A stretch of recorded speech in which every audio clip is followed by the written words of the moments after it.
because you've risen to a higher level of consciousness that doesn't feed into that old cyclical energy anymore.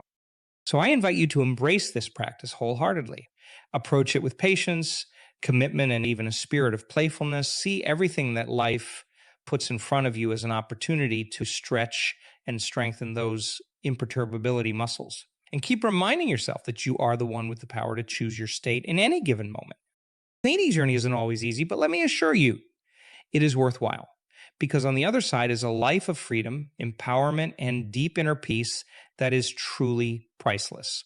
So let's get started, shall we? The path to becoming unflappable in the face of anything begins right here, right now.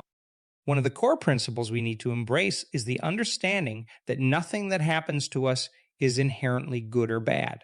Those are just labels and judgments we assign based on our conditioning. At their core, events are neutral. It's our perception and inner response that charges them with meaning and emotional weight. Think about a childproof safety lid on a bottle of medication. To a child, that lid is just a frustrating obstacle preventing them from getting what they want. But to a parent, that same lid is a vital protection, keeping their child safe from potential harm. Same lid, completely different perception based on context and programming. When we can step back and recognize that events in themselves are neutral, it becomes easier to act as if they don't bother us. Because the truth is, from a higher vantage point, they actually don't. It's only when we get wrapped up in our personal narratives and emotional triggers that things start to bother us.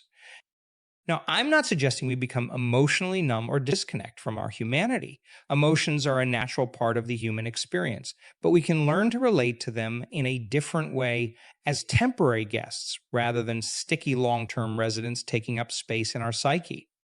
The next time a situation arises that would normally push your buttons, try this. Instead of rejecting the emotion or struggling against it, simply open your awareness to receive it, almost like you're observing a cloud passing through the sky. Don't latch onto the story behind it. Just feel the pure energetic sensation in your body as it arises, peaks, and ultimately dissipates. You might notice tightness in your chest or belly as anger moves through, or perhaps a flushed, heated sensation with annoyance. Rather than avoiding or suppressing these feelings, just open yourself up and consciously experience them, but don't fuel them with mental proliferation. Like watching a wave rise up and then pull back into the ocean. So with this curiosity and open acceptance, you'll find that emotions have far less charge and gravitational pull.